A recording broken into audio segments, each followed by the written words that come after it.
Assalamualaikum warahmatullahi wabarakatuh. Salam sejahtera untuk kita semua. Om Swastiastu.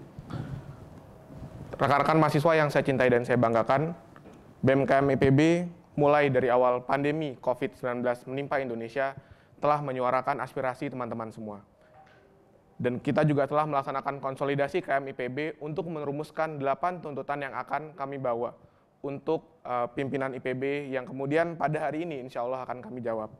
Kami memahami bahwa sebuah bencana akan membentuk manusia dan kemudian perlu dihadapi bersama-sama dengan rasa gotong royong dan rasa kebersamaan.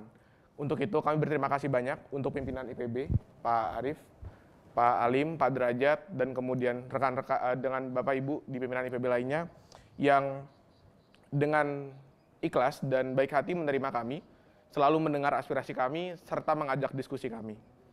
Apresiasi tinggi-tingginya kami sampaikan. Dan pada hari ini, 8 tuntutan itu akan dijawab oleh Bapak Rektor kita tercinta, Pak Arief Satria, untuk kita mengetahui kebijakan apa saja yang akan dilakukan oleh IPB University untuk pembelajaran jarak jauh semester ganjil 2020 dan 2021 yang didasarkan untuk mendukung aspirasi mahasiswa. Saya rasa demikian, Bapak. Bismillahirrahmanirrahim. Assalamualaikum warahmatullahi wabarakatuh.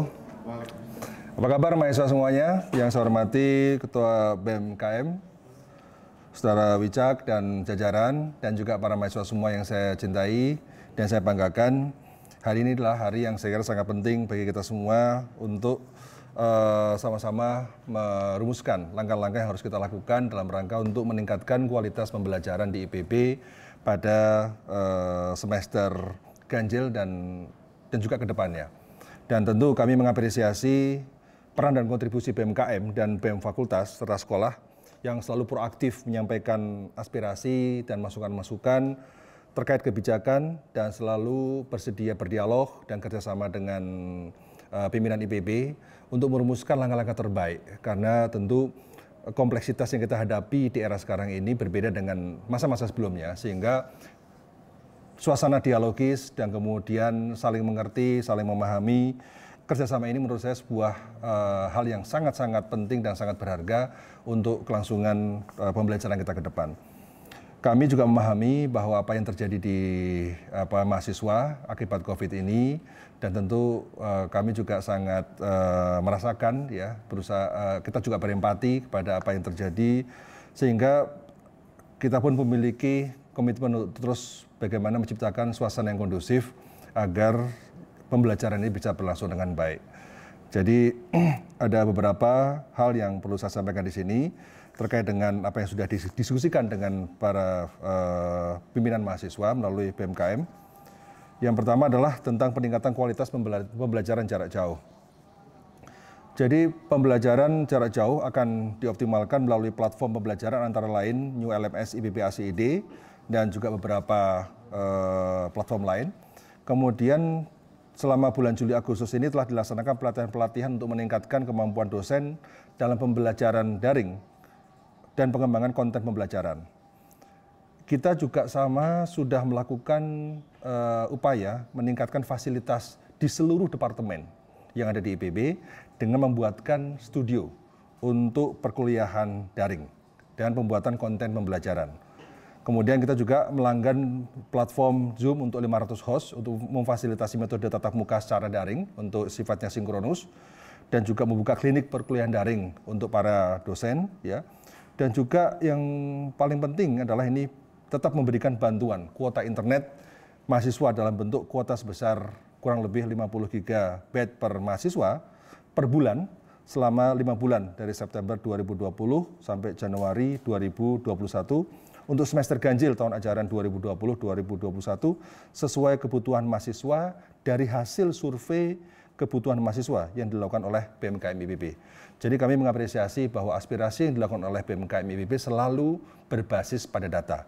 Ini adalah sebuah langkah dalam rangka untuk pendewasaan proses demokrasi di kampus ini, segala sesuatunya berbasis pada evidence, segala sesuatunya berbasis pada data yang ada.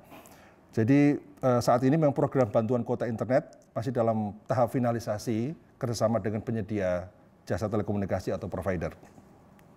Kemudian pelaksanaan KKNT periode Juni-Agustus 2020 sedang dilaksanakan berbasis pada domisili dan pendanaan program telah diberikan kepada mahasiswa melalui mekanisme transfer.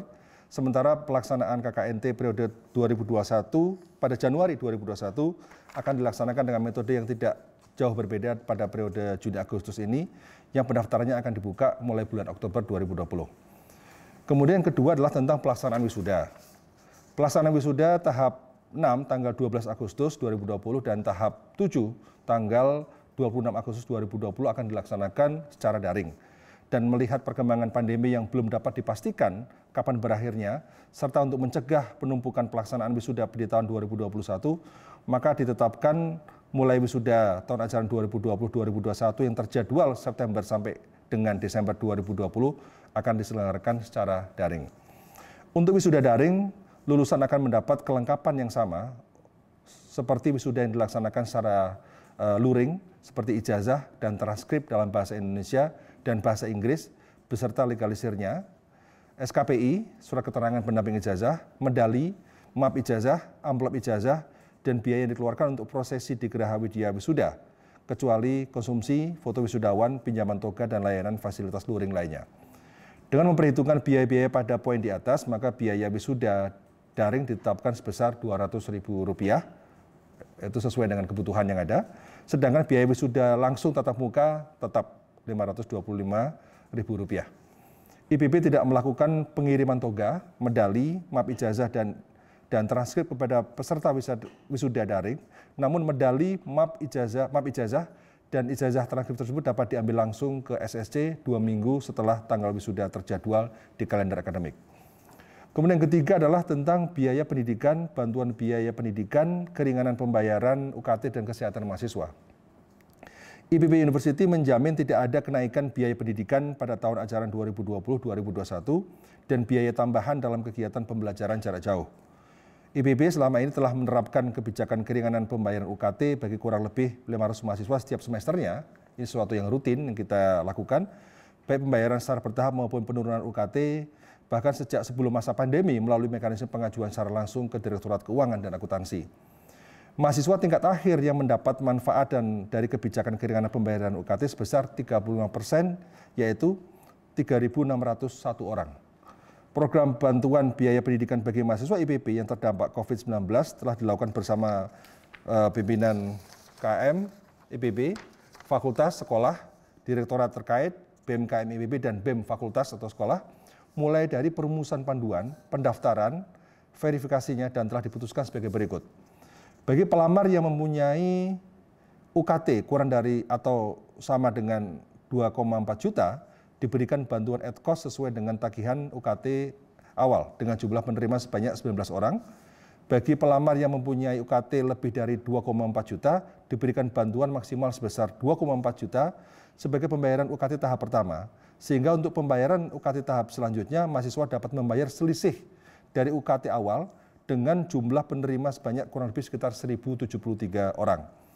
Periode bantuan UKT tersebut berlaku untuk 1 semester, yaitu untuk semester ganjil 2020-2021. Bagi mahasiswa yang mengajukan skema pembayaran bertahap pencicilan, dapat melanjutkan prosesnya ke Direktorat Keuangan dan Akuntansi IPB. Sesuai kebijakan adanya perubahan dan kenaikan iuran pembayaran, IPB University menetapkan akan menurunkan kelas BPJS Kesehatan ke kelas 3 bagi semua mahasiswa peserta Jaminan Kesehatan Nasional Kartu Indonesia Sehat JKN Kolektif IPB. Selama pembelajaran jarak jauh, mahasiswa juga dapat melakukan pindah vaskes yang terdekat dengan tempat tinggal masing-masing untuk memaksimalkan manfaat asuransi kesehatan. Selain itu, sebagai bagian dari keterbukaan informasi publik, pimpinan IPB dan direktorat terkait telah memberikan penjelasan terkait dengan perencanaan anggaran dan pengelolaan keuangan selama masa pandemi melalui berbagai pertemuan dengan BEM KM IPB, dan penjelasan terakhir diberikan dalam pertemuan antara BEM KM IPB dengan Direktorat Perencanaan, Monitoring, dan Evaluasi, serta Direktorat Keuangan dan Akuntansi tanggal 10 Agustus 2020.